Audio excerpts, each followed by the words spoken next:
Assalamualaikum warahmatullahi wabarakatuh. Bismillahirrahmanirrahim. Alhamdulillahirabbil alamin wassalatu wassalamu ala asrofil anbiya'i wal mursalin nabiyyina Muhammad wa ala alihi wa sahbihi wa man tabi'ahum bi ihsanin ila yaumiddin. Amma ba'du. Sidang jemaah, ustaz dan ustadzah, semoga Allah Ta'ala senantiasa merahmati kita. Alhamdulillah, kita bersyukur kepada Allah Ta'ala di pagi hari ini kita bisa berkumpul di majelis ini untuk saling menimba ilmu di antara kita,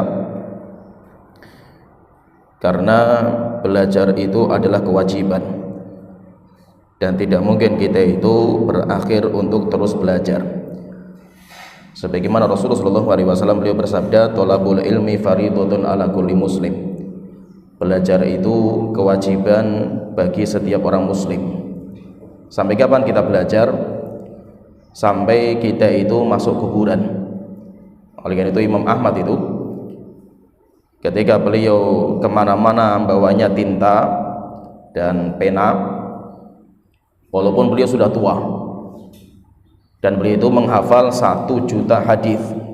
Kata temannya Imam Ahmad itu, kata Laits bin Sa'ad, mengatakan saya mendapatkan Imam Ahmad itu menghafal alfi hadis, 1000 kali 1000 hadis, yaitu 1 juta. Tapi Imam Ahmad kemana-mana beliau bawanya pena sama kertas. Akhirnya ditanya Imam Ahmad, sampai kapan engkau itu belajar? Maka beliau mengatakan, minal mahbarah ilal maqbarah. Kita belajar sejak di mahbar. Mahbar itu tinta, wadah tinta, itu namanya mahbar. Ilal maqbarah, sampai kita itu masuk kuburan. Kalau dalam ayat yang lain beliau mengatakan ila an nadkhula al-qabrah. Kita itu belajar sampai kita itu masuk ke liang lahat kita. Sehingga belajar itu terus. Bukan berarti kalau kita sudah jadi ustadz, kita sudah jadi ustadzah, kita itu sudah katam belajarnya. Tidak pernah selesai kita itu belajar. Ilmu yang kita dapatkan itu sangat-sangat sedikit. Wa ma utitu minal ilmi illa qalila. Tidaklah Allah memberikan kalian ilmu kecuali sedikit. Nah, itu kenapa Rasulullah SAW sebagai Nabi Muhammad saja diperintahkan untuk terus minta tambahan ilmu. Wa qul rabbi zidni ilma. Katakan, wahai Muhammad, dalam doa kamu, rabbi zidni ilma, tambahkanlah kepadaku ilmu wahai Tuhanku. Sehingga belajar itu enggak pernah berhenti. Setingkat Nabi Musa saja, manusia terbaik di kalangan Bani Israel, itu saja sampai belajar susah payah untuk mencari Nabi Khidir dengan perjalanan yang sangat melelahkan, sampai akhirnya dapat Nabi Khidir dan belajar. Di sini kita akan pelajari tentang konsep pendidikan kita, karena konsep pendidikan kita itu belum final. Maka kita duduk, kita harus merenung bagaimana tentang konsep pendidikan kita ini kayak apa. Maka itu insya Allah pada pertemuan kali ini kita akan belajar bagaimana konsep pendidikan Rasulullah SAW. Dan ini sebagai pembuka, kita akan buka mindset dulu dari awal. Nanti tentang aplikasinya bagaimana itu butuh waktu panjang. Tetapi mudah-mudahan dari pertemuan kita pertama ini kita terbukalah mindset kita ini, masalah pendidikan. Karena bagaimanapun pengaruh pendidikan orang tua kepada kita itu akan mempengaruhi gaya mendidiknya kita kepada murid kita. Ini pahami ucapan saya ini. Jadi pengaruh pendidikan yang dulu pernah kita rasakan itu nanti akan mempengaruhi kita mendidik anak-anak kita. Contohnya misalkan dulu bapak saya, ibu saya mendidik saya dengan sistem kayak gitu, ya saya pun akan terapkan untuk anak saya. Dulu ketika saya sekolah SD, SMP, SMA dengan sistem seperti itu pun ya akan membekas di kita. Akhirnya apa? Kita pun akan gayanya seperti itu juga itu. Nah, makanya menjadi PR kita ini, apakah orang tua kita didik kita itu benar caranya? Maksudnya pertanyaan kita itu, apakah kita itu produk yang sukses atau kita itu termasuk produk gagal? Ya, maaf ya omongannya. Kita ini produk apa itu? Dari hasil pendidikan orang tua kita dan sekolah kita selama ini. Produk gagal atau kita itu produk yang jadi kan itu. Itu semuanya bisa melihat diri kita lah itu. Dan mayoritas 87% salah jurusan. Ya kan? Orang kuliahnya ada teman kuliahnya kedokteran. Kedokteran biaya berapa dokter kan itu. Lulus kedokteran jadi pengusaha batik. Jadi orang kaya memang dia itu, tapi selama ini kuliah untuk apa kan itu? Akhirnya apa? Salah jurusan, buang-buang waktu semua kan itu. Sehingga sampai ada sebuah penelitian di Indonesia itu pendidikan itu 87% itu salah jurusan. Salah jurusan itu lebih parah daripada salah cara. Kan ada dua itu, ada jalan menuju sukses, ada cara menuju sukses. Nah, sekarang saya tanya, ini sebelum kita masuk materi nih. Sekarang saya tanya Ustaz, ini ada dua ini, ada jalan menuju sukses, ada cara menuju sukses. Pertanyaan, yang paling penting yang mana? Ayo. Jalan menuju sukses atau cara menuju sukses? Ya, mana dulu? Jalannya dulu. Saya mau ke Jakarta. Jakarta itu jalannya kemana? Yuk ke barat kan gitu. Itu namanya Jakarta gitu. Caranya bisa naik kereta, bisa naik mobil, bisa naik bis.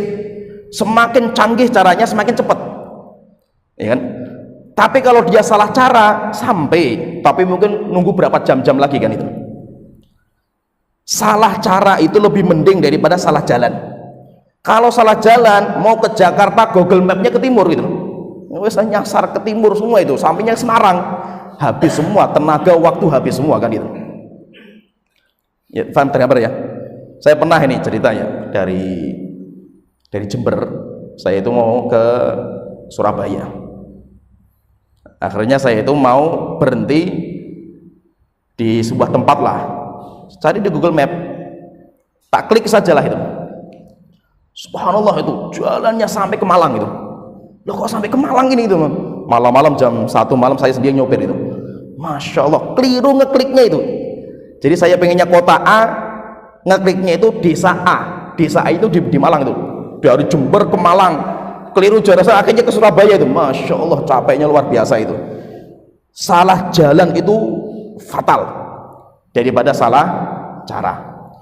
Maka itu yang penting kita pelajari di sini itu, jalan kita dalam pendidikan kita itu sudah benar atau belum, realnya itu sudah benar atau belum lah. Ini yang kita pelajari ini. Maka pada pertemuan kali ini kita akan memperbaiki dulu lah, realnya itu kayak apa, realnya dalam pendidikan itu kayak apa. Nanti caranya, kurikulum banyak lah, kurikulum itu untuk insya Allah setiap sekolah itu ada kurikulum, tapi mindset pertama pendidikan itu yang kita bongkar itu.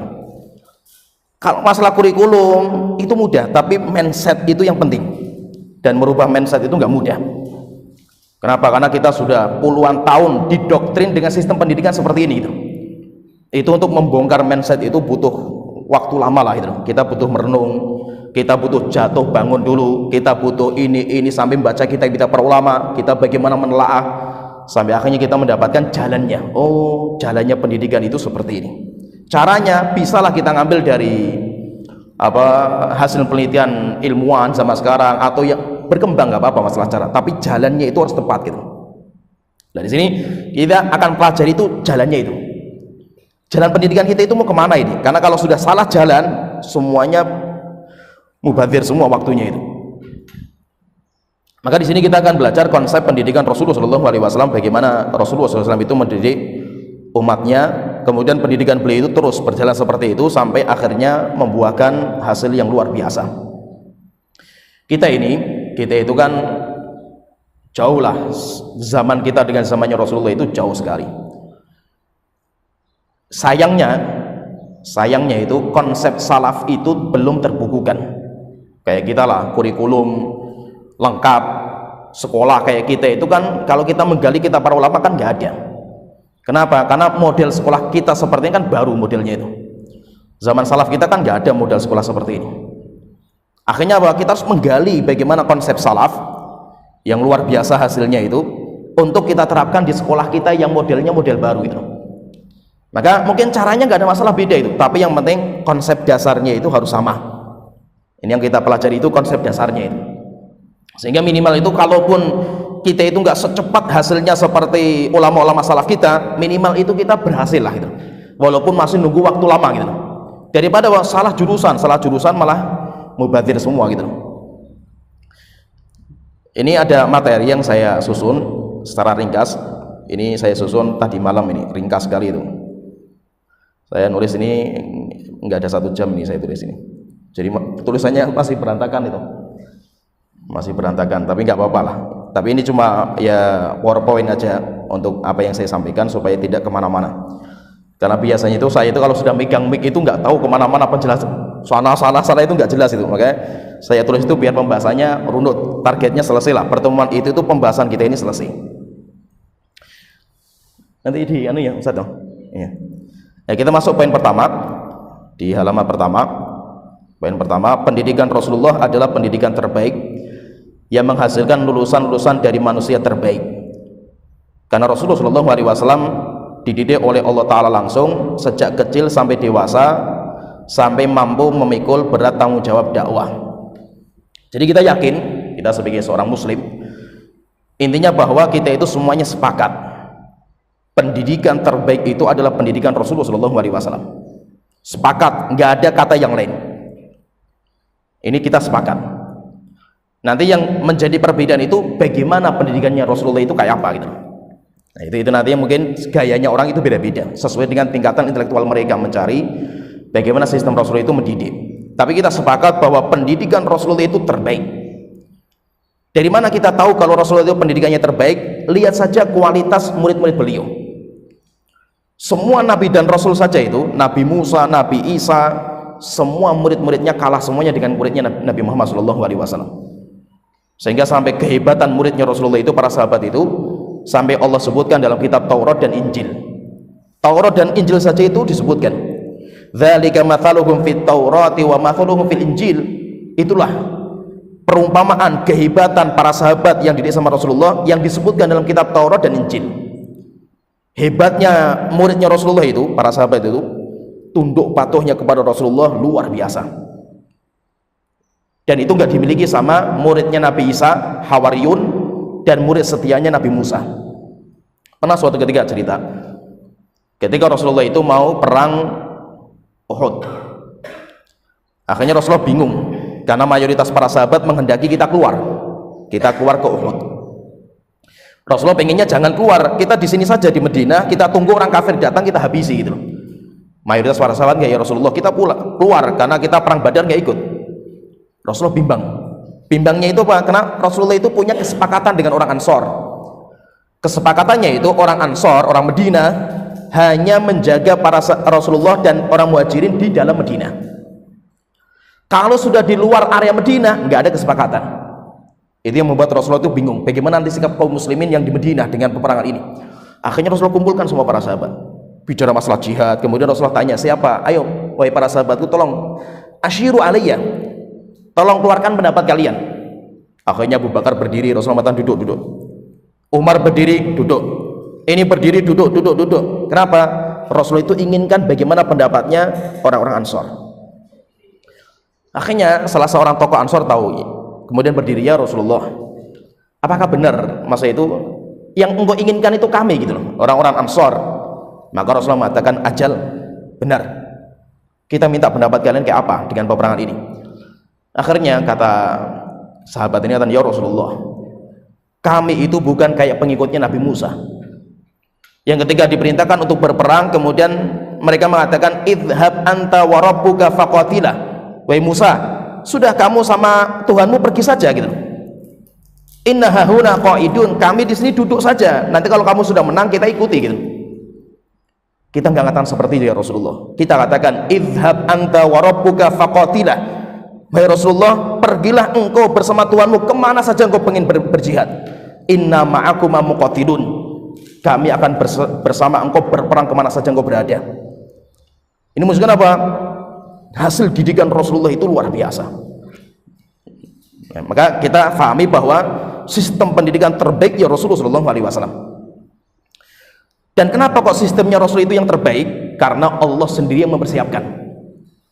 Jadi untuk mempersiapkan Nabi Muhammad menjadi seorang pendidik terbaik di akhir zaman, itu persiapannya lama sekali.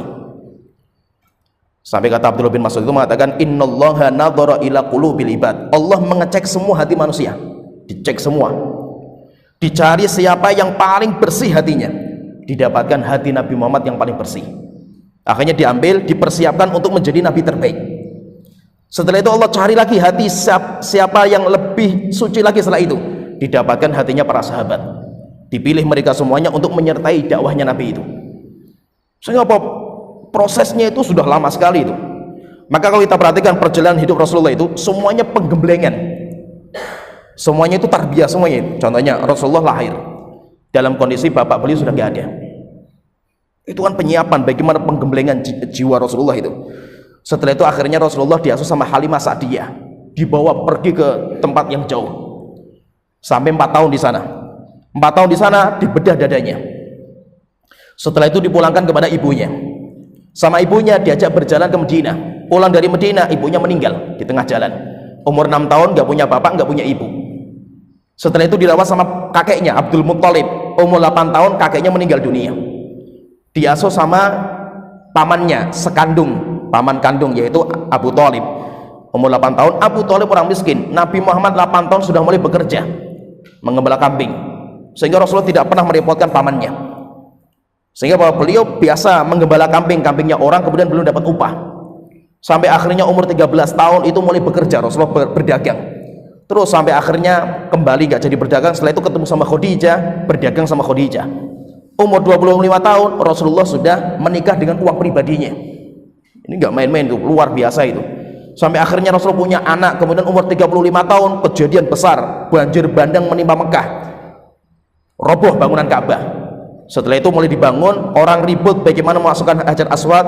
Rasulullah memberikan isyarat pendapat bagaimana kalau kalian ketua kabilah megang tangan, kainnya dipegang bagian tangan kanan masing-masing. Ketika sudah naik ke atas, Hajar Aswadnya dimasukkan sama Rasulullah. Umur 40 tahun Rasulullah baru mendapatkan wahyu. Apakah semudah itu? Enggak mudah itu. Pertentangannya luar biasa dahsyat. Sampai akhirnya Rasulullah, istrinya, kakeknya pamannya meninggal, Rasulullah hijrah ke Madinah. Apakah selesai sampai di situ? Enggak. Berkali-kali mau dibunuh, perang Badar, perang Uhud, enggak pernah berhenti gitu. Sehingga apa?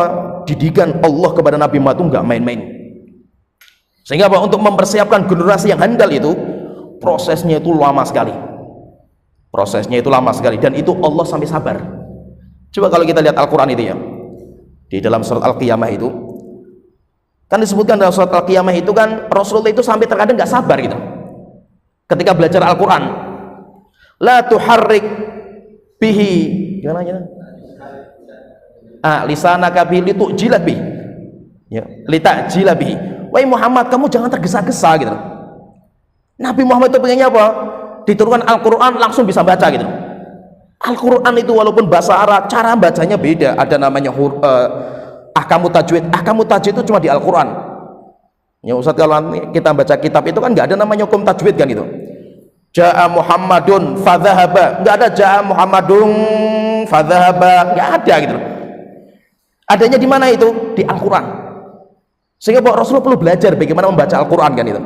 Sehingga kalau kita sebutkan itu dalam masalah Al-Quran saja itu Allah itu mendidik Nabi Muhammad itu sampai 3 tahapan. Silakan nanti dibaca di surat Al-Qiyamah, tafsirnya Ibnu Katsir ada 3 tahapan. Yang pertama wahyu. Wahyu itu apa? Al-Quran dimasukkan ke jantungnya Rasulullah, hatinya Rasulullah, dan itu nggak mudah, berat sekali. Sampai akhirnya terkadang Rasulullah itu di musim dingin bercucuran keringat. Sampai terkadang Rasulullah naik ontanya sampai deprok nggak kuat, yaitu memasukkan Al-Quran di hatinya Rasulullah. Setelah masuk dalam hatinya Rasulullah, datang malaikat Jibril mengajari cara baca. Lah di situ baru ditegur sama Allah Ta'ala, jangan tergesa-gesa wahai Muhammad. Rasulullah pengen cepat-cepat, Allah katakan jangan tergesa-gesa. Setelah itu baru apa? Ketika sudah benar bacanya, baru dijelaskan artinya, maksudnya. Itu tahapan yang ketiga. Itu apa? Allah itu sabar sekali mendidik Rasulullah SAW sampai akhirnya menjadi manusia terbaik. Sehingga apa? Sehingga intinya di sini Nabi Muhammad itu adalah pendidik terbaik. Kenapa? Karena Allah sendiri yang mendidik Rasulullah SAW. Dan Allah mendidiknya Rasulullah itu prosesnya lama dan panjang sekali, nggak mudah. Maka tidak ada namanya pendidikan itu kayak membalikkan tangan. Saya dulu misalkan belum kenal sunnah, tiba-tiba saya kenal sunnah itu. Ketika saya kenal sunnah, anak saya langsung tak pondokkan, pengennya langsung jadi ustadz gitu. Nggak bisa gitu loh, prosesnya lama gitu loh. Prosesnya lama, akhirnya apa? Ketika kita itu tergesa-gesa, akhirnya hasilnya apa? Mogol anak-anak kita itu. Ya istilahnya mogol. Ya mungkin kita pun juga mogol semua ini. Kita dulu pendidikannya karbitan semua gitu loh. Jadi proses yang masak nasi itu harusnya itu 1 jam, nanam padi itu berapa bulan Ustaz? 3 bulan, kasih pupuk, kasih ini harus 1 bulan panen gitu. Mogol semua hasilnya itu. Demikian juga pendidikan. Kita tergesa-gesa kita itu dalam pendidikan itu. Nah itu kalau kita itu mendidik, ibaratnya gini. Anda itu kalau mendidik, Ustadz dan Ustadzah yang sekarang punya anak didik Anda itu, ibaratnya itu Anda itu kayak petani sabar membersamai tanaman. Itulah, jadi anak didik Anda itu kayak tanaman lah gitu.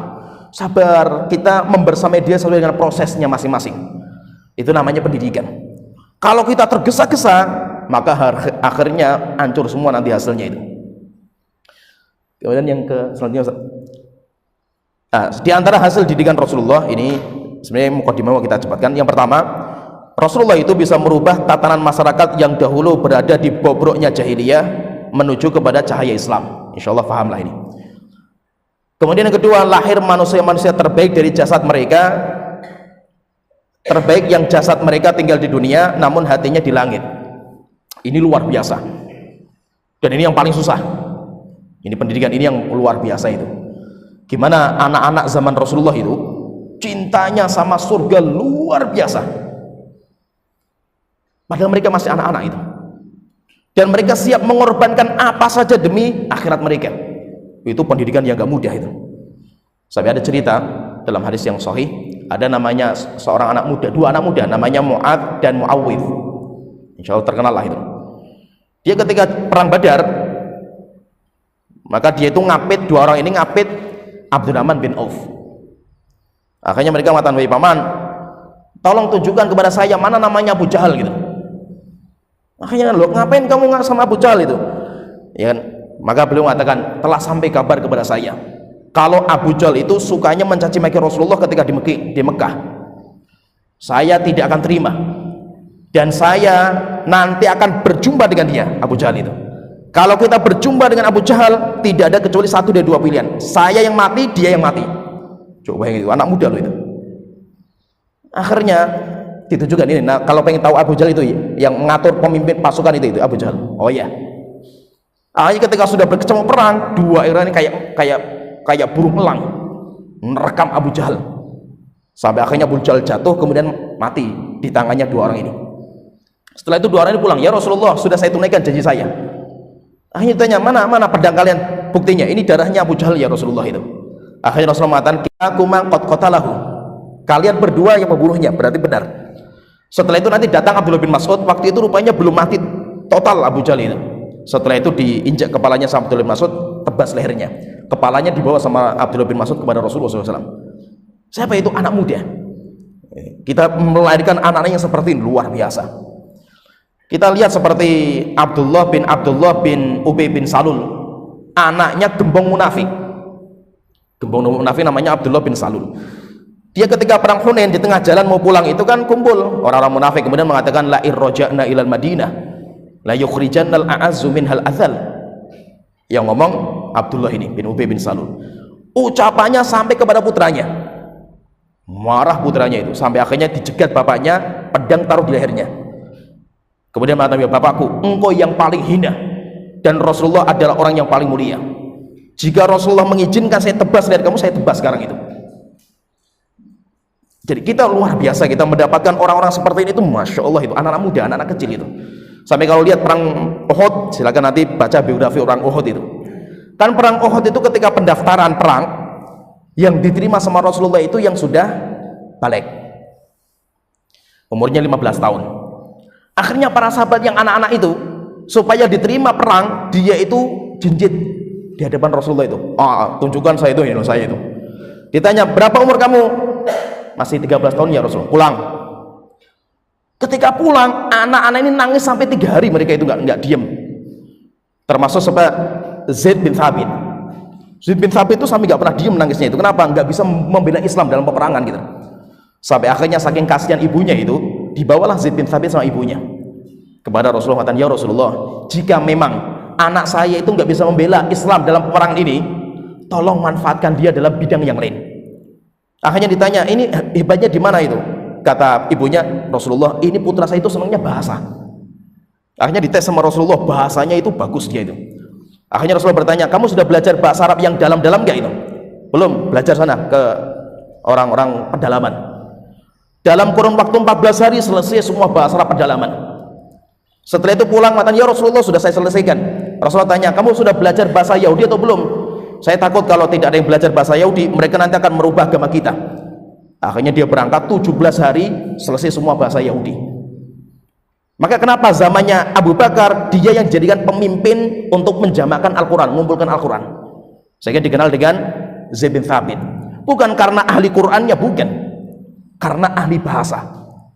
Sehingga dia yang tahu ini bahasa Quraisy, yang tidak itu dia tahu. Sehingga dia nanti yang menjadi pemimpin dalam pengumpulan Quran itu dia.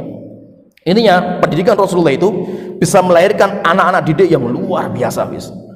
Kita sampai melihat mereka itu kayak bukan manusia mereka itu.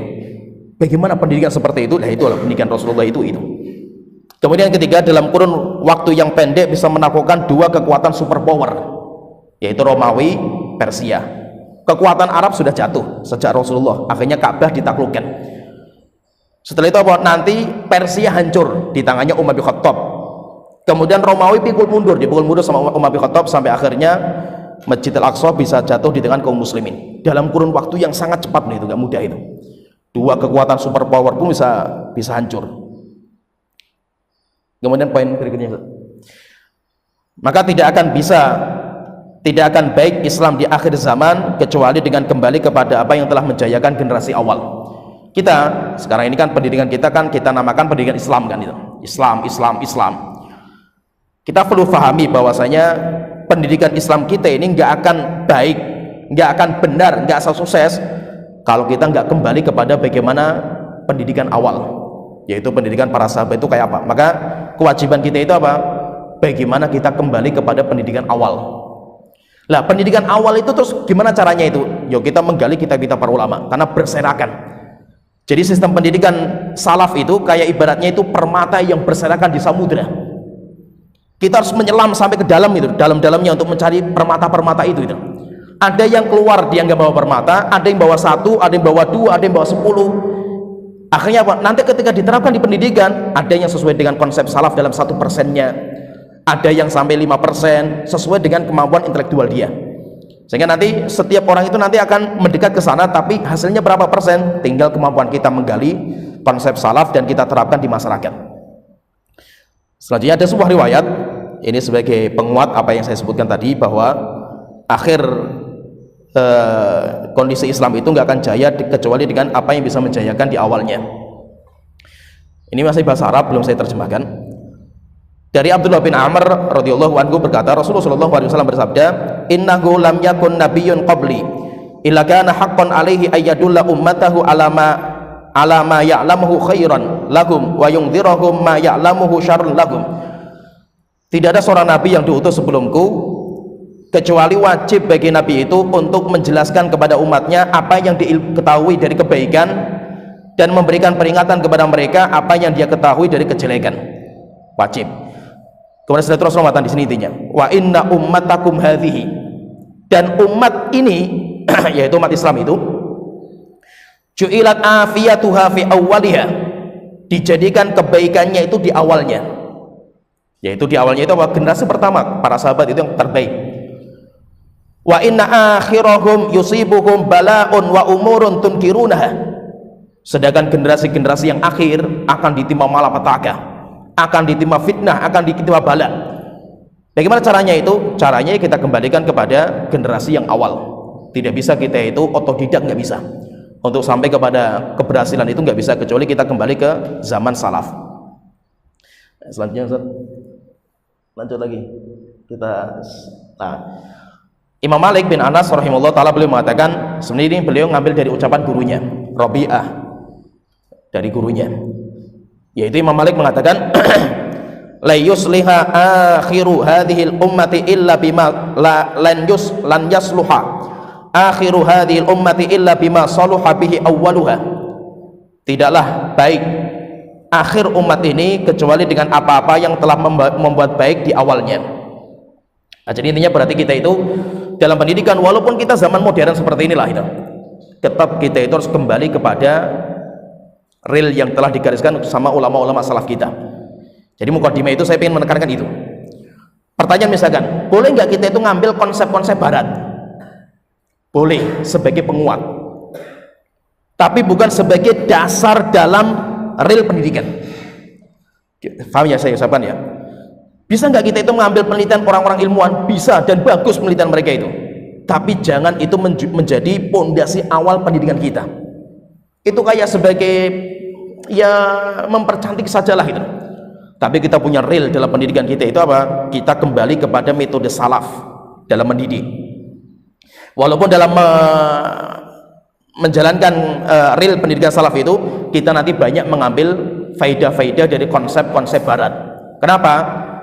Karena orang-orang barat itu mereka membaca kitab-kitab ulama-ulama salaf, ulama kita. Kejadiannya ketika perang salib. Jadi ada sebuah kejadian, Islam itu pernah tertimpa dua kekalahan besar. Yang pertama, kekalahan ketika melawan Tatar, dan itu habis-habisan Islam itu. Kemudian yang kedua, ketika perang salib. Bedanya, kalau perang Tatar itu mereka itu orang bodoh, sehingga hasil peradaban Islam, kitab-kitab para ulama dibakar, sampai ada cerita itu mereka untuk menyeberang sebuah sungai yang besar itu mereka menjadikan kitab-kitab ulama-ulama Islam itu sebagai jembatan. Jadi kitabnya ditumpuk-tumpuk di atas lautan air, kemudian mereka itu berjalan di atas kitab-kitab, sehingga apa, banyak kitab-kitab ulama kita yang hilang lahir. Mafqud namanya kalau istilahnya itu, mafqud, makhtutat itu mafqud. Nanti akhirnya Islam mulai kembali lagi, kemudian menang lagi. Setelah itu terjadi kekalahan yang kedua yang sangat mengkhawatirkan, sampai akhirnya Islam itu hilang lahir, yaitu negeri Islam itu sampai hilang dalam perang salib. Bedanya kalau perang salib itu mereka orang cerdas, maka kitab-kitab para ulama-ulama Islam yang berbahasa Arab yang masih berupa makhtutat, tulisan tangan, manuskrip, dibawa ke negeri mereka, sama mereka diterjemahkan di bahasa Inggris, mereka kaji.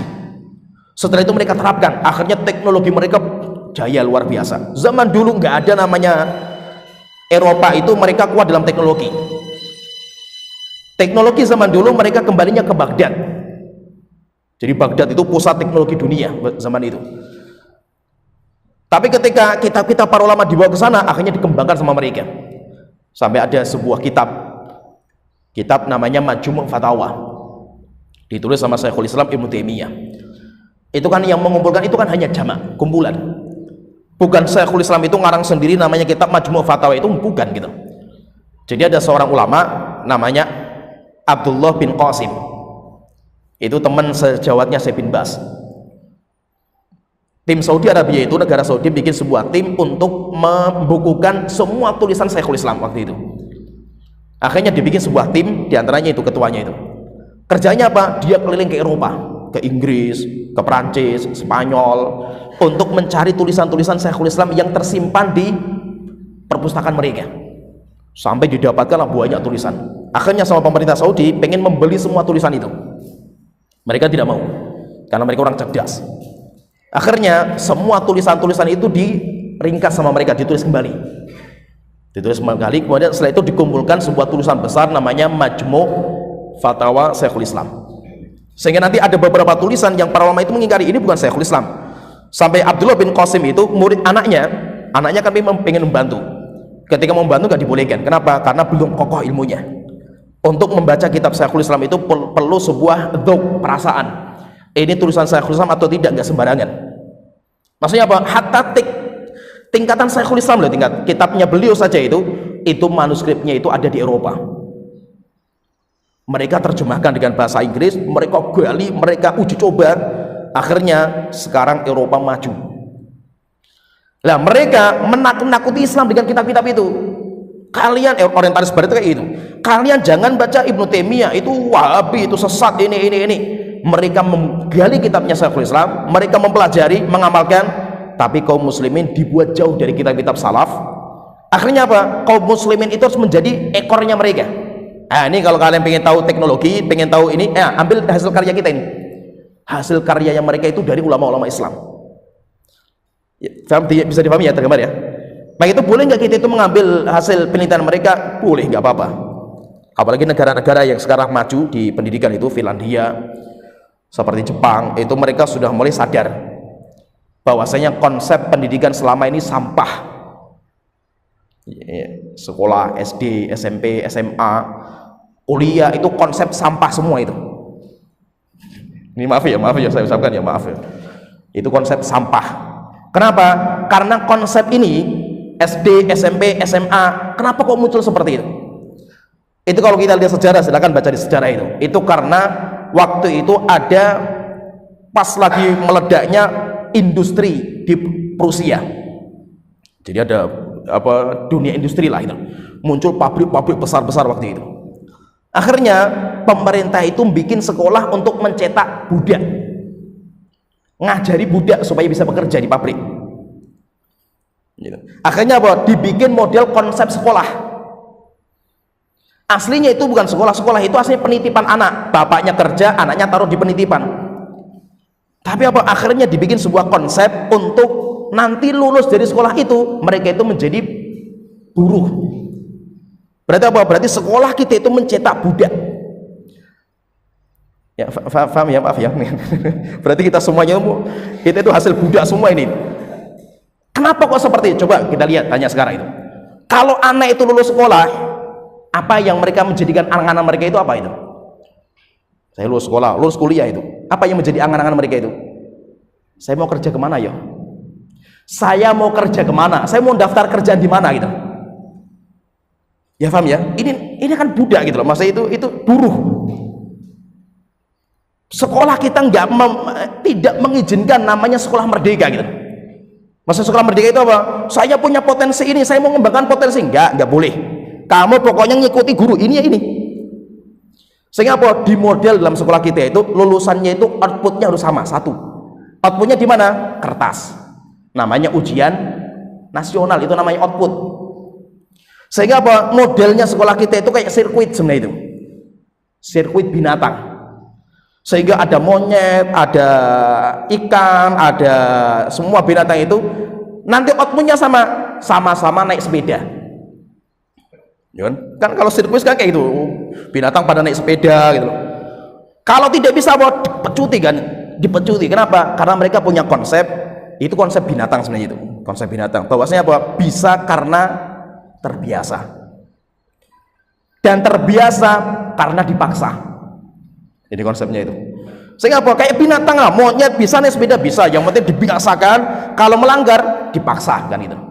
Bisa. Akhirnya monyet itu bisa naik sepeda. Coba kalau seandainya konsep kita itu konsep pendidikan merdeka. Maksudnya merdeka itu apa? Ya udahlah, biarkan monyet itu, ya memang dia itu kelebihannya di pohon. Kalau kita melihat monyetnya itu di pohon, kita akan melihat monyet itu luar biasa. Benar nggak? Tapi kalau kita melihat monyet itu bagaimana cara dia berenang, kita akan melihat dia itu selamanya bodoh, goblok dia itu, karena nggak pernah bisa renang monyet itu. Ya paham ya? Kalau kita melihat ikan itu pada kemampuan dalam berenang, kita akan mengatakan ikan itu adalah binatang yang luar biasa renangnya, luar biasa karena kelebihan dia itu. Tapi kalau kita itu melihat ikan pada gayanya dia itu nanjak pohon, kita akan menganggap ikan itu selamanya bodoh ikan itu. Gimana paham ya? Menunjukkan apa? Bahwasanya konsep pendidikan apalagi salaf. Nanti kalau kita gali luar biasa itu. Insya Allah nanti ketemu di konsepnya Imam Muqayyim. Karena saya sebutkan juga di sini. Itu apa? Konsep salaf itu sangat memperhatikan potensi masing-masing. Dan itu yang hilang di sekolah kita. Kenapa? Karena konsep sekolah kita konsep budak. Konsep sekolah binatang kita itu. Ini maaf ya, afan ya. Jadi ya mungkin hasilnya kayak kita semua. Kita hasil didikan mereka itu loh, sehingga kita nggak merdeka. Sampai ada teman ya, ini teman saya itu, kalau ya orangnya suka canda itu. Dia itu ngomong, dulu ketika masih kecil, kita itu hidup takut sama orang tua. Ketika sekolah, kita hidup takut sama guru. Ketika kita nikah, takut sama istri itu. Terus sampai kapan kita nggak takut kan? Hidupnya cuma ditakut-takuti gitu loh.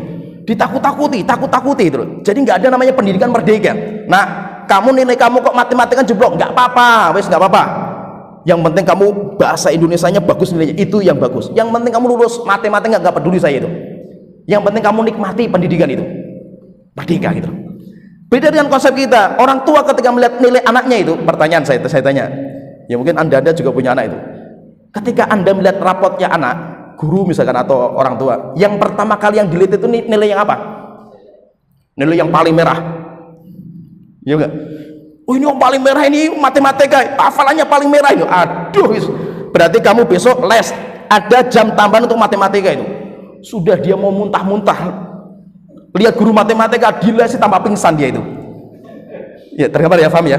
Beda kalau kita itu sistemnya, nak, nilai kamu yang paling bagus ini, kamu itu hafalan, wes, kamu hafal saja nak, wes. Yang lain sekedar lulus, wes. Yes, nanti yang lain kamu yang penting tak kasih nilai, yang penting kamu fokus di hafalan. Dia akan menikmati pembelajaran itu merdeka dia itu. Indahnya luar biasa belajar itu. Dan itu kita rasakan itu. Kenapa kok kita itu, contohnya nih, kenapa kita itu lulus sekolah? Ya mungkin antum dulu pernah merasakan juga itu. Yang dikerjakan sama anak-anak itu apa itu?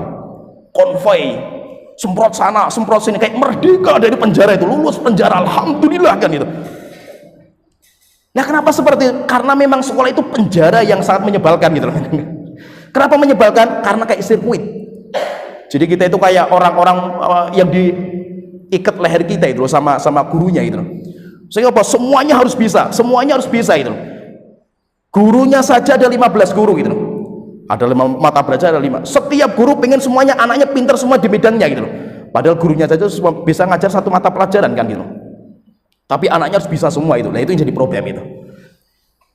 Ya maksudnya di sini intinya mukadimah yang perlu saya sampaikan di sini. Pertama itu konsep yang terbaik dalam pendidikan itu konsep salaf. Kita sepakat dalam masalah ini. Sehingga konsep-konsep barat yang kita adopsi itu hanya sebagai pelengkap. Jangan itu menjadi dasar dalam konsep pendidikan. Sehingga boleh kita ngambil konsepnya mereka nggak ada masalah, tapi untuk mempercantiklah konsep kita itu, bukan sebagai pondasi awal.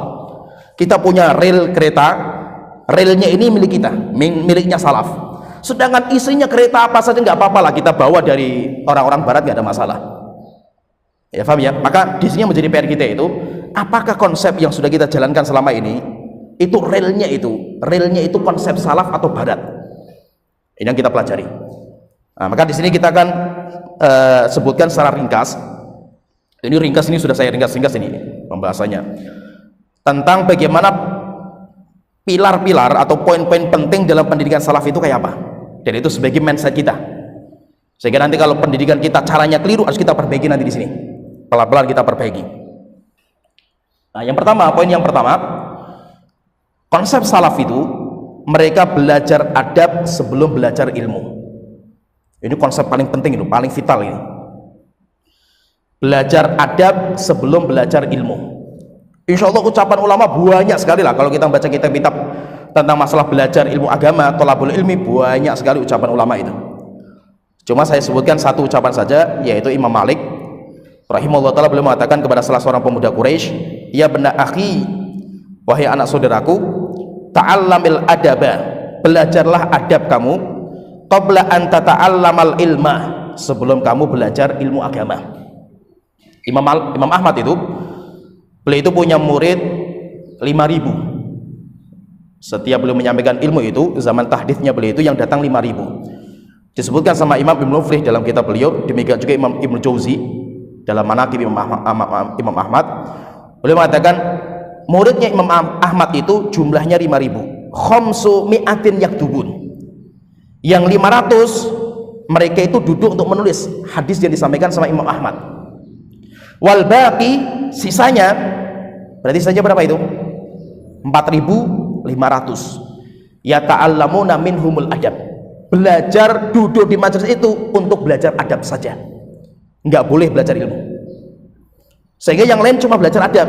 Yang adabnya sudah benar, itu baru boleh nulis. Yang lain nggak boleh.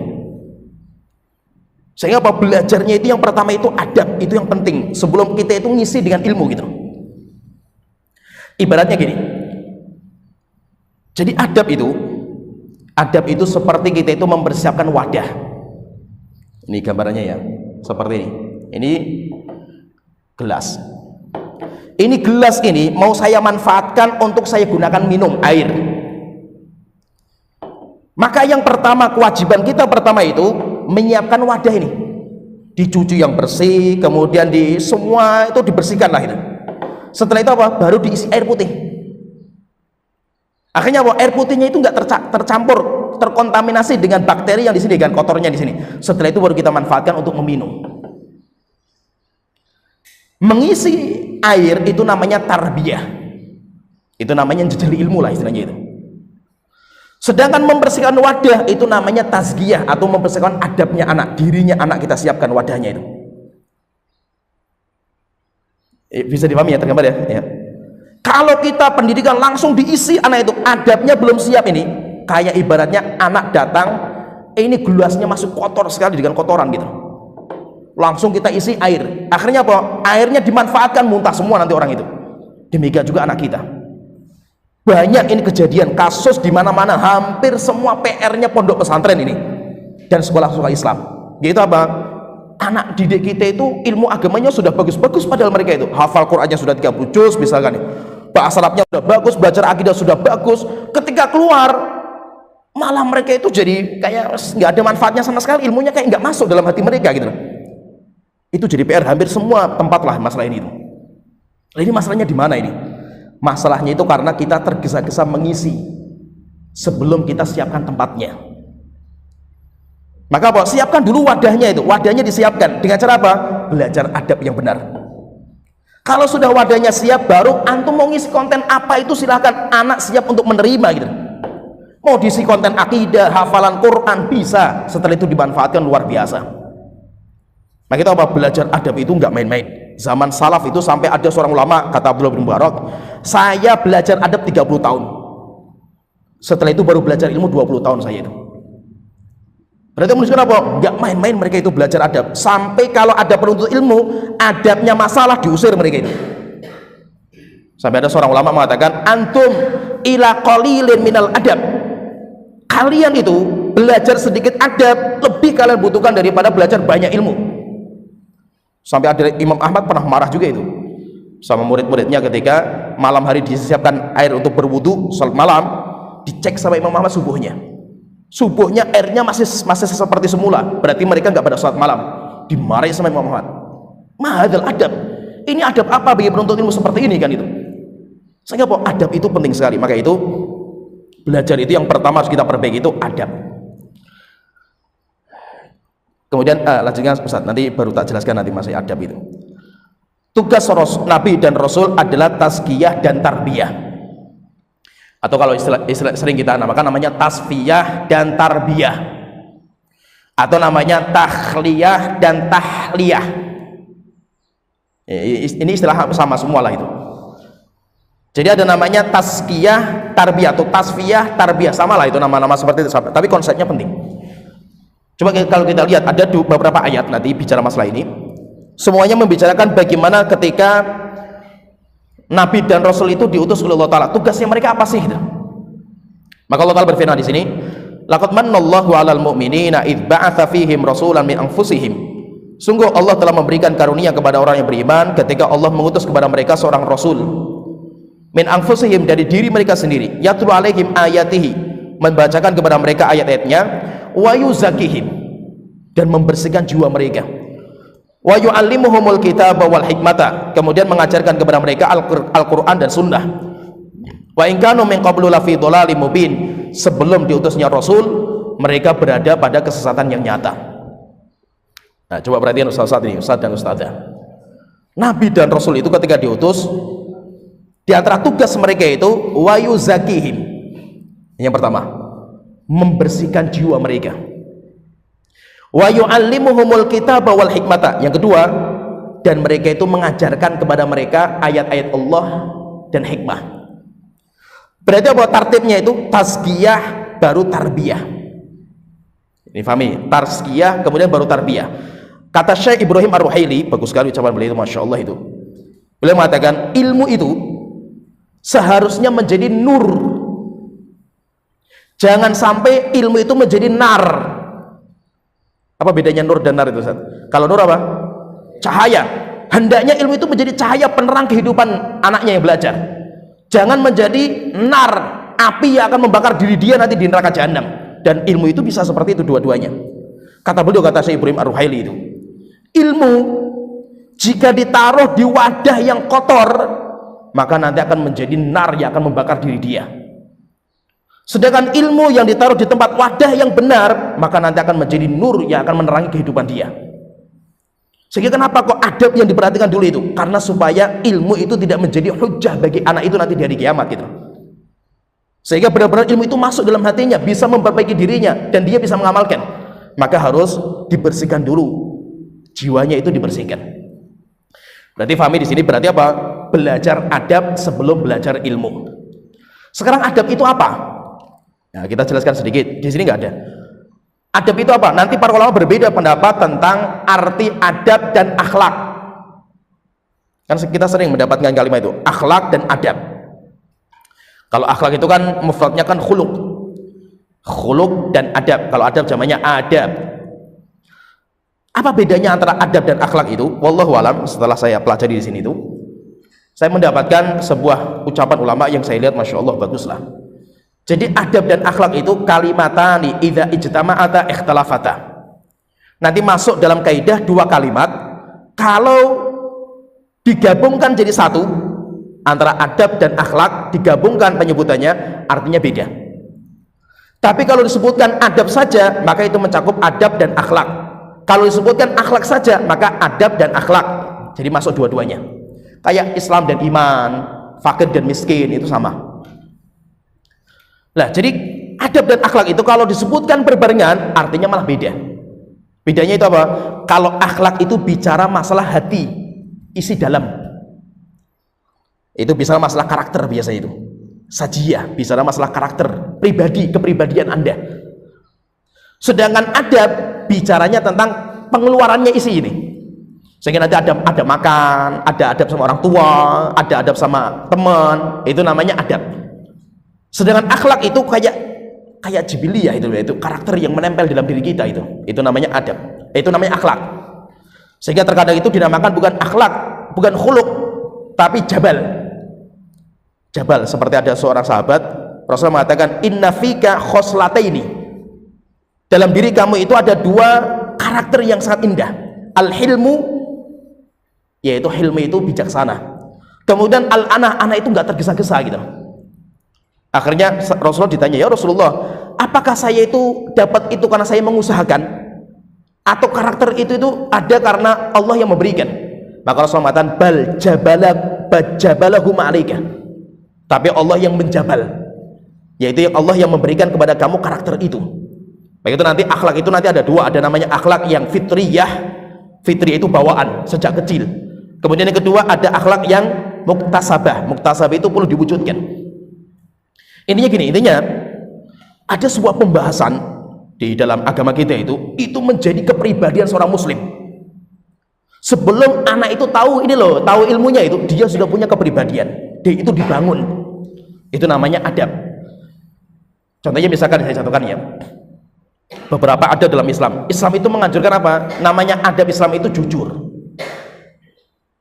Jujur itu karakter. Tentang nanti ilmunya jujur bagaimana, nanti baru dapat ilmu nggak ada masalah, tapi pendidikan jujur itu sudah dimulai dari awal. Kemudian namanya adab seorang muslim itu apa? Rasa malu. Itu ciri khusus seorang muslim itu. Ilmunya masalah ilmu rasa malu itu gampang, nanti ilmunya bisa dipelajarikan, dalil-dalilnya apa bisa itu. Contohnya lagi, karakternya seorang muslim itu la taghdab, nggak mudah marah. Itu karakter itu. Kalau seandainya ini karakter itu ada pada diri seorang muslim sampai menjadi sebuah sifat yang menempel dalam diri mereka, luar biasa mereka itu. Kayak zamannya Rasulullah, para sahabat seperti apa mereka itu. Walaupun mereka terkadang nggak tahu ilmunya itu. Ya kan? Saya itu al-anah, sifat hati-hati. Ilmunya itu keutamaannya apa? Nggak penting gitu loh. Nantilah itu namanya masalah ilmu dalilnya ini, pendapat para ulama itu namanya tarbiyah kan itu. Ya bisa dipahami ya Ustaz ya. Sedangkan karakter itu dari awal itu sudah mulai diajarkan. Pertanyaan, Ustaz, terus bagaimana ngajarkan adab itu kayak apa gitu? Saya katakan ya, secara ringkas saja itu.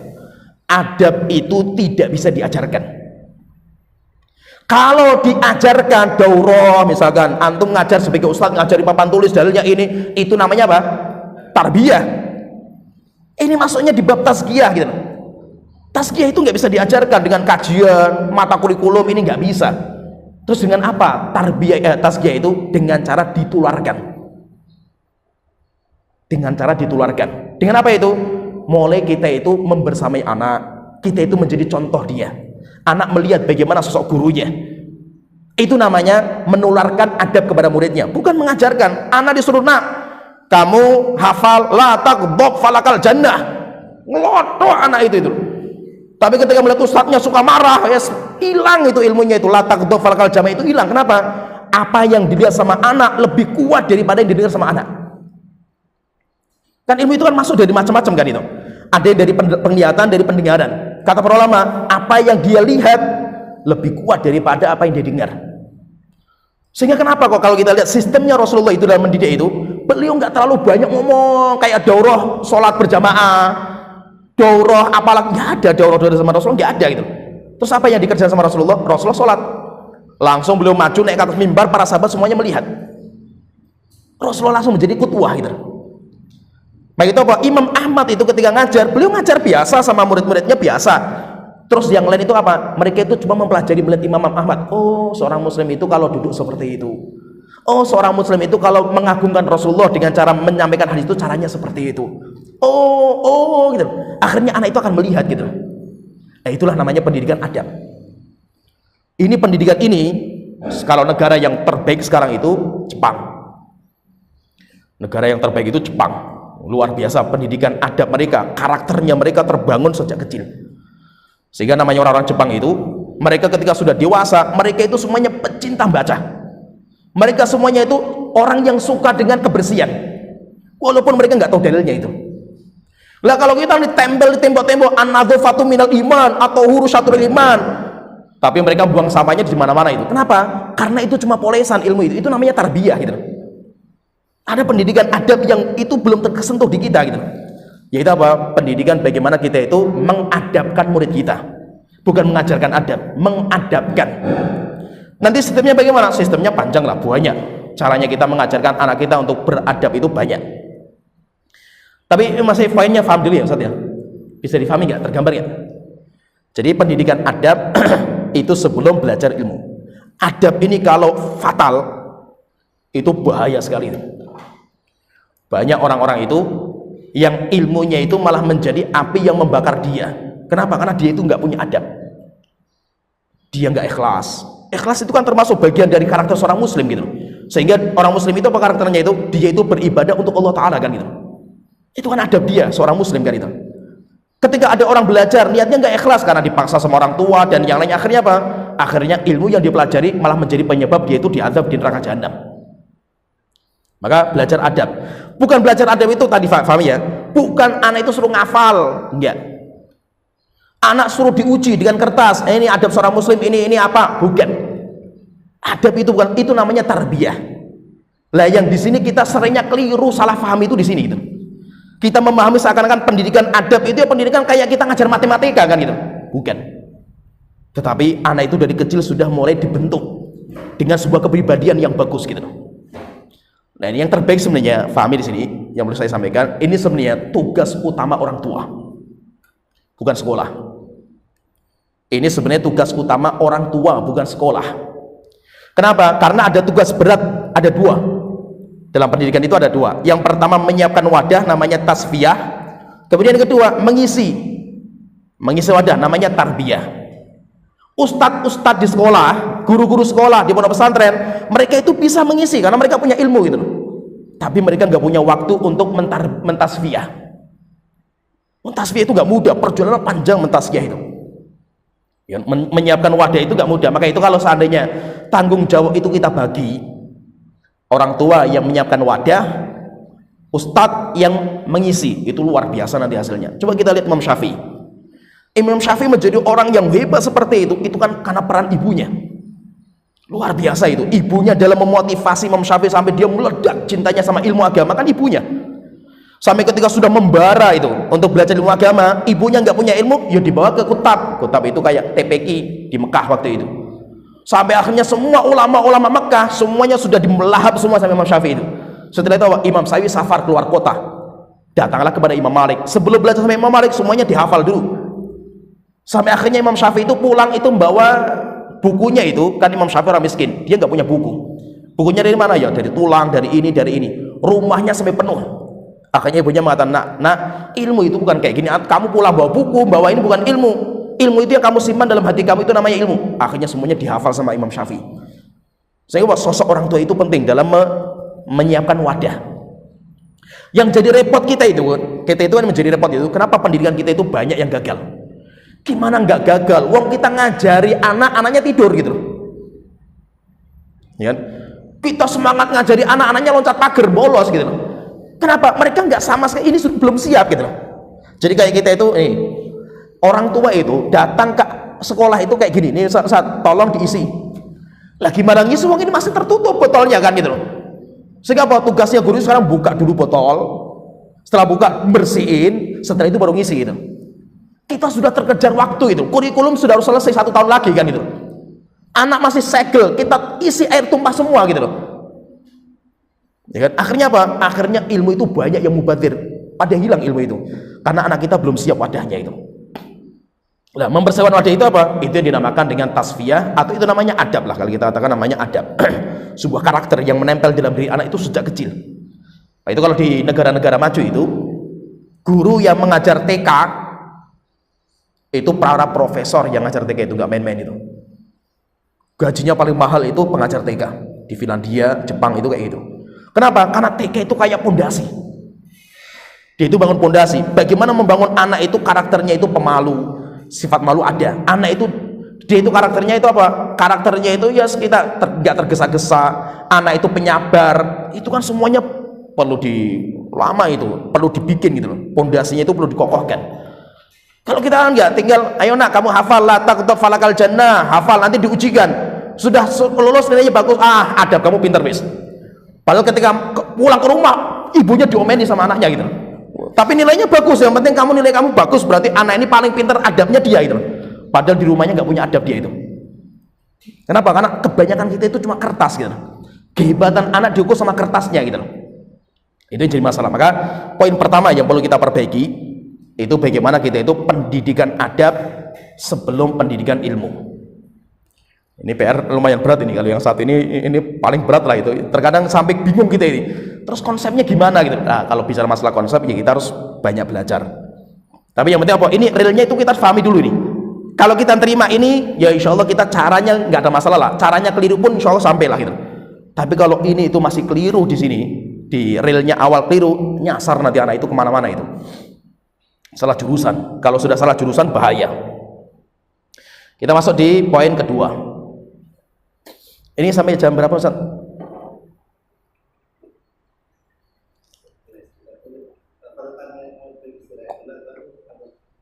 Ya.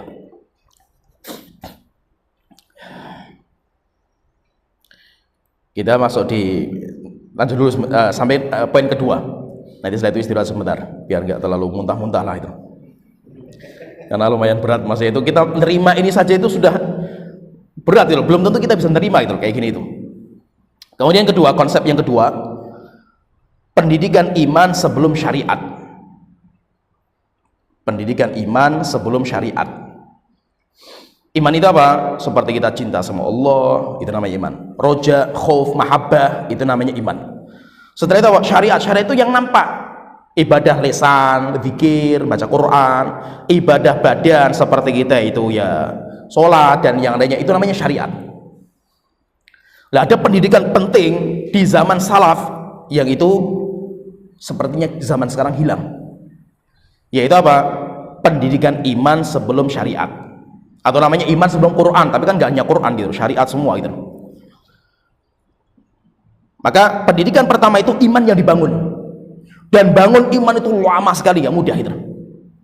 Dan iman itu kayak pondasi, nggak kelihatan, orang nggak akan memuji, orang nggak akan melihat, nggak bisa dinilaikan, kertasnya nggak ada itu pendidikan iman itu. Sedangkan syariat bisa, syariat kelihatan, Al-Quran nilainya berapa, ada hitungannya. sholat bisa dinilai, semuanya bisa dinilai, tapi pendidikan iman nggak bisa. Akhirnya karena pendidikan iman itu nggak bisa dijual. Kenapa nggak bisa dijual? Karena mau jual apanya nggak ada gitu. Akhirnya sekolah itu jarang menjual pendidikan iman. Yang mereka jual apa? Syariat. Sekolah di kita hafal 30 juz. 30 juz laku semua langsung orang itu. Walaupun dengan cara apa? Digebuki anaknya kan itu loh. Akhirnya pulang sekolah lulus 30 juz, Al-Quran dibuang sama mereka. Dan itu banyak kejadian seperti itu. Ada. Seperti itu ada. Kenapa seperti itu? Karena pendidikan iman itu sekarang nggak diminati di sekolah-sekolah. Kenapa? Nggak bisa dijual. Daya jualnya nggak ada itu.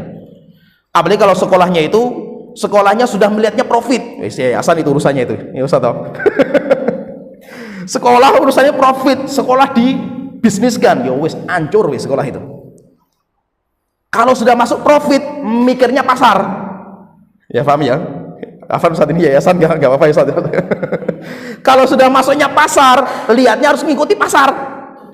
Lah pasarnya sekarang di zaman kita ini gara-gara lomba-lomba Quran anak-anak kecil, semuanya cambui anak-anak itu untuk hafal Quran itu. Mereka lupa pendidikan hati gitu. Kenapa? Karena nggak bisa dijual gitu. Memang pendidikan hati itu nggak laku. Ketika ditanya program sekolahnya apa, kita programnya membuat anak itu cinta sama Quran. Lah hafalannya berapa? Belum ada hafalan. Terus dinilainya gimana kan gitu?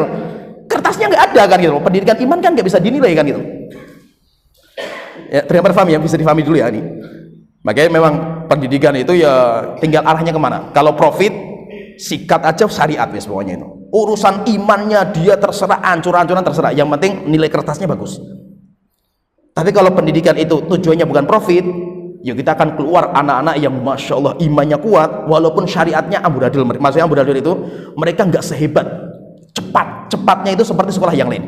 Lambat dia kayak para sahabat itu lambat pendidikannya itu. Syariatnya lambat, tapi ketika lulus manusia-manusia berjiwa hebat mereka itu. Walaupun apa? Syariatnya lambat sekali. Coba misalkan Abdullah bin Umar. Abdullah bin Umar itu dalam sebuah riwayat beliau itu menghafal surat Al-Baqarah 12 tahun. Umar bin Khattab 8 tahun. Al-Baqarah itu 2 juz setengah loh itu. Kalau butuhnya 12 tahun berarti SD, SMP, terus SMA baru dapat Al-Baqarah tok, bayangkan itu. Coba SD, SMP, SMA cuma Al-Baqarah 2 juz setengah itu. Coba ini murid di kita kayak apa itu? Ini murid paling bodoh kan. Biasanya dedel lah gitu loh. Masa 12 tahun baru Al-Baqarah kan gitu loh. Iya, karena pendidikan iman yang dikuatkan gitu loh. Kalau di kita enggak setahun 2 tahun 30 juz gitu loh. Tapi 30 juz keluar kayak dia itu bukan penghafal Quran itu. Jiwanya kosong hatinya, cinta sama Quran kosong. Ada ustadz baca Quran, enggak ada buang Al-Quran kan gitu. Karena rasa cinta enggak ada gitu. Namanya buat rasa cinta itu nggak mudah. Namanya cinta itu nggak bisa dipaksakan kan itu. Benar nggak? Perempuan banyak yang cantik-cantik, tapi pertanyaan antum kok naksirnya sama dia itu kenapa kan gitu loh? Ya kan? Karena cinta itu nggak bisa dipaksa gitu loh. Antum maksakan anak supaya cinta Quran, ayo semuanya cinta sama Quran, nggak bisa. Membosankan kalau dipaksa itu. Cinta itu muncul dengan sendirinya. Kenapa? Karena ada sesuatu yang indah gitu loh. Nah ini akan kita bahas. Maka itu pendidikan iman itu lebih awal dari pendidikan syariat. Syariat itu nanti nggak ada masalah gitu. Syariat itu lama, masa itu penerapannya itu masih lama gitu. Tapi yang paling penting itu iman. Iman itu lebih dominan daripada syariat. Nah, kita sebutkan hadisnya. Ini maaf belum saya terjemahkan. Saya bawakan 3 riwayat. Saya bacakan secara ringkas. An Jundub bin Abdillah qala berkata, kunna ma'a Nabi sallallahu alaihi wasallam wa nahnu fityatun hazawiratun. Kami bersama Rasulullah sallallahu alaihi wasallam dan waktu itu kami itu anak-anak muda yang seumuran. Ya, seleting umur kita itu. Jadi ini itu maksudnya ceritanya itu, ini itu orang dari jauh. Datang ke Madinah pengen kayak daurah kilat lah itu. Akhirnya mereka belajar sama Rasulullah, nanti setelah itu pulang mereka. Ketika Rasulullah melihat, kamu sudah kangen sama orang tua ya? Iya ya Rasulullah. Udah pulang dulu, pulang. Nanti kalau kamu pulang, nanti kamu yang salah satu di antara kalian jadi imam. Itu yang cerita itu loh. Maka kata Jundub mengatakan, fata'allamnal iman qabla an nata'allamal Qur'an. Kami belajar iman dulu sama Rasulullah sebelum kami itu belajar Al-Quran. Tsumma ta'allamna al-Quran, ketika iman kita sudah kuat, setelah itu kita belajar Al-Quran, fazdadna bihi imanan, Al-Quran itu akan menambah iman kita. Ya, bisa dipahami tertibnya, belajar iman dulu, setelah itu belajar Quran untuk menambahkan iman. Akhirnya kalau iman kita sudah kuat ditambah dengan Al-Quran, iman kita semakin bertambah kuatnya itu. Kemudian Abdullah bin Umar radhiyallahu anhuma berkata, laqad ishna burhatan min dahrina wa inna ahdatsana yu'tal imana qabla al-Qur'an. Kami berjalan waktu bersama Rasulullah itu, wa inna ahdatsana yu'ta al-imana qabla al-Qur'an. Orang-orang yang paling kecil di antara kami, mereka itu diberikan iman dulu sebelum mereka itu diberikan Al-Qur'an. Fatanzilu suratu ala Muhammad sallallahu alaihi wasallam, ketika ayat diturunkan kepada Nabi Muhammad, fayata'allamu halalaha wa haramaha, akhirnya dia itu belajar yang halal mana, yang haram mana. Wa ma yanbaghi ayyuqaf indahu fiha kama ta'lamuna antumul Qur'an. Setelah itu mereka itu tahu mana yang perlu mereka berhenti, batasan Allah, dan mana yang tidak, sebagaimana kalian itu belajar Al-Quran. Ini mana yang perlu berhenti, mana yang perlu lanjut, kayak gitu. Tsumma qala, kemudian beliau mengatakan, laqad ra'aitu rijalan, dan di zaman saya sekarang ini, itu zaman sahabat, zaman Rasulullah. Zaman Rasulullah itu mereka belajarnya iman terus. Setelah itu apa? Baru mereka itu bisa menerapkan dalam kehidupan mereka. Setelah itu Al-Quran baru diajarkan. Setelah itu beliau mengatakan, tsumma laqad ra'aitu rijalan, sekarang saya melihatnya itu berbalik. Yu'ta ahaduhumul Qur'an, ada orang sudah dikasih Al-Quran, dijujuli ilmu Al-Quran. Fayaqra'u ma baina fatihatihi ila khatimatihi, dia sampai hafal Al-Baqarah sampai akhirnya. Ma yadri ma amruhu wala zajiruhu, dia hafal 30 juz, dia nggak tahu mana yang Allah perintahkan, mana yang Allah larang. Dia sudah tidak bisa mengamalkan yang halal, maka akan meninggalkan yang haram, nggak bisa. Tapi Al-Quran 30 juz, Al-Quran 30 juz mereka hafal, tapi mereka nggak tahu mana yang halal, mana yang haram, mana yang perlu diamalkan, mana yang perlu ditinggalkan, nggak tahu. Wa ma la yanbaghi ayyuqaf indahu minhu yathruhu nathrud daql. Jadi intinya gini, intinya Abdullah bin Umar saja sudah mulai merasa zaman itu, bayangkan itu. Di zaman Abdullah bin Umar sudah mulai merasa pendidikan sudah mulai berubah gitu. Berubahnya apa? Kalau zaman dulu fokusnya itu pendidikan iman, setelah itu Al-Quran masuk untuk menaikkan iman. Abdullah bin Umar ketika zaman beliau melihat sudah mulai berbeda. Pendidikan apa? Al-Quran, lulus 30 juz, anak nggak tahu mana yang wajib, mana yang haram, anak sholatnya masih disuruh-suruh, dan yang lainnya. Nah, ini PR kita ini. Insya Allah antum melihatlah pendidikan kita kayak apalah. Kemudian yang berikutnya, nanti saya jelaskan hadis. An Aisyah ummul mukminin radhiyallahu anha qalat. Dari Aisyah radhiyallahu anha, beliau berkata, "Innama nazala awwala ma nazala minhu suratun minal mufassal." Yang Allah turunkan, ayat-ayat yang Allah turunkan itu ayat-ayat yang menyebutkan fihi dzikrul jannati wan nar, disebutkan surga, neraka, bagaimana alam akhirat, ini terus masalah iman. Hatta idza thaban nasu ilal Islam nazalal halal wal haram, ketika orang-orang muslim sudah kokoh imannya, setelah itu baru diturunkan ayat-ayat yang berbicara masalah halal dan haram. Setelah itu beliau mengatakan, walau nazala awwala syai'in la tashrabul khamra, jika ayat yang pertama yang Allah turunkan jangan minum khamr, qalu pasti para sahabat mengatakan la nadaul khamra abadan, kita tidak akan meninggalkan khamr selama-lamanya. Walau nazala la taznu, jika seandainya ayat pertama langsung jangan berzina, itu kan syariat semua itu. Laqalu, niscaya para sahabat mengatakan la nada'u zina abadan, kita enggak akan meninggalkan zina selama-lamanya. Setelah itu apa kata Aisyah? Coba perhatikan di sini. Laqad nazala bi Makkah ala Muhammad sallallahu alaihi wasallam wa inilah jariyatun al-ab. Sungguh ketika saya di Mekah, saya masih anak kecil yang bermain-main gitu. Saya itu masih bermain-main. Di waktu itu diturunkan ayat di Mekah, balisa'atu mau'iduhum wasa'atu adha wa amar. Hari kiamat itu janji yang Allah janjikan kepada mereka. Dan hari kiamat adha wa amar, lebih mengerikan azabnya daripada dunia. Kapan itu mendengar itu? Ketika masih bermain-main mereka itu. Anak-anak kecil. Mereka sudah mulai dididik masalah surga, neraka, bagaimana azab neraka, indahnya surga. Itu ketika mereka itu masih kecil. Setelah beliau mengatakan, wa ma nazalat suratul Baqarah wan Nisa illa wa ana indahu. Sedangkan surah Al-Baqarah dan An-Nisa yang banyak hukum-hukum di situ diturunkan ketika saya sudah bersama Rasulullah, yaitu saya sudah menikah sama Rasulullah. Nah, maksudnya di sini intinya pendidikan yang kita lihat dari pendidikan salaf itu, mereka itu imannya dikuatkan. Setelah kuat, baru syariat diajarkan. Ya, bisa difahami ya? Nah, ini yang menjadi PR kita. Ini nomor 2 itu juga lumayan juga itu. Kalau kita mau merubah total, bongkar semua kurikulum. Tapi masa itu, ini sebagai realnya saja. Nanti caranya bagaimana nanti kita belajar. Kita lanjut lagi Ustaz. Sebentar Ustaz. Rukun ibadah. Nah sekarang, maksudnya iman itu apa gitu? Iman yang akan kita ajarkan untuk anak kita sebelum syariat itu apa? Maka iman itu terdiri dari 3 perkara. Yang pertama itu dinamakan nanti rukun ibadah, pondasinya ibadah, yaitu mahabbah, cinta, kemudian roja, harapan, kemudian khauf, takut. Nah, pendidikan iman itu maksudnya ini. Yang dimaksud dengan kami itu belajar iman sebelum Quran, ya inilah pendidikan imannya itu di sini.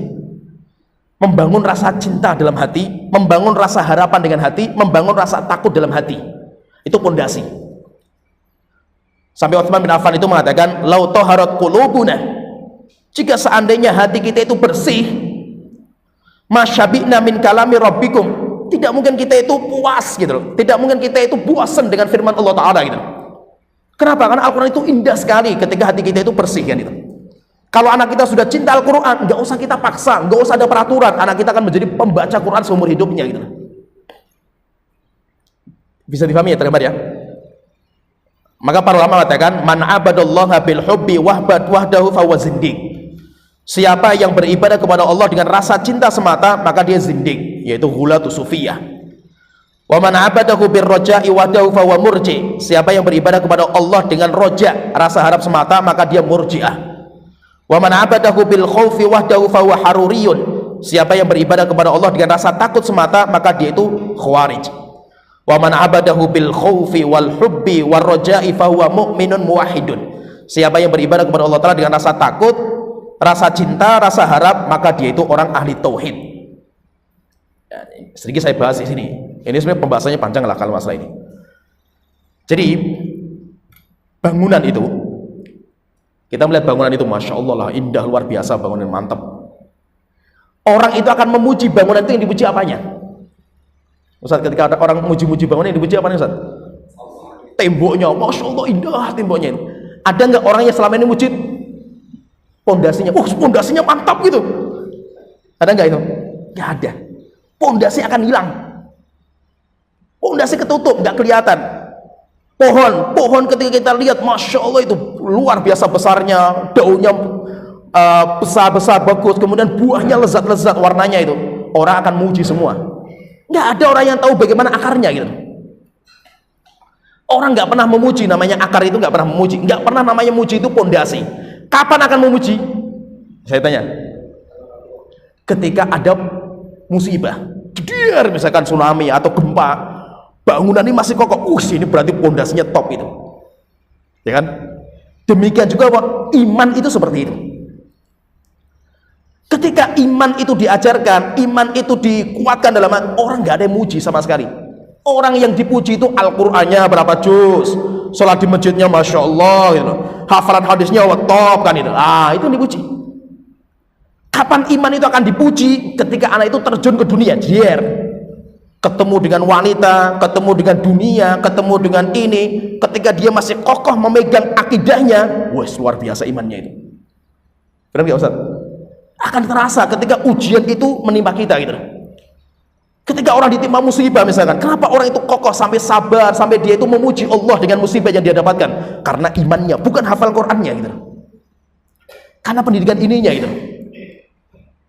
Ya, maka itu pendidikan iman itu jarang orang itu memperhatikan. Kenapa? Karena nggak bisa dinilai, nggak bisa dijual, nggak bisa gitu. Tapi pengaruhnya dahsyat luar biasa. Maka itu saya kan belajar konsep-konsep kayak gini kan. Saya belum mau menerapkan di sekolah saya itu selama saya belum uji coba. Sehingga kalau di sekolah saya masih biasa lah itu.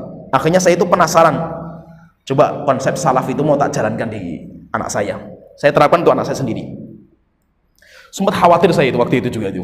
Ini gimana ini anak saya ini?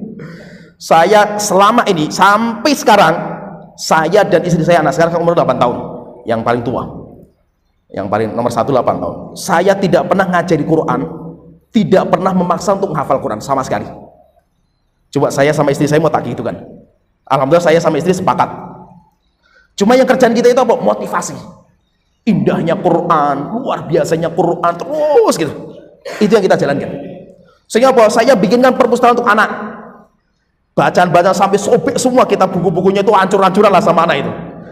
Saya sering buka Quran sebelum tidur, saya bacakan cerita Nabi Musa, Nabi Isa, Nabi luar cerita-cerita yang Masya Allah itu lebih hebat daripada Superman, Spiderman, kalah semua ceritanya dengan Nabi Musa membelah lautan dan yang lainnya itu indah-indah, dan anak itu senang.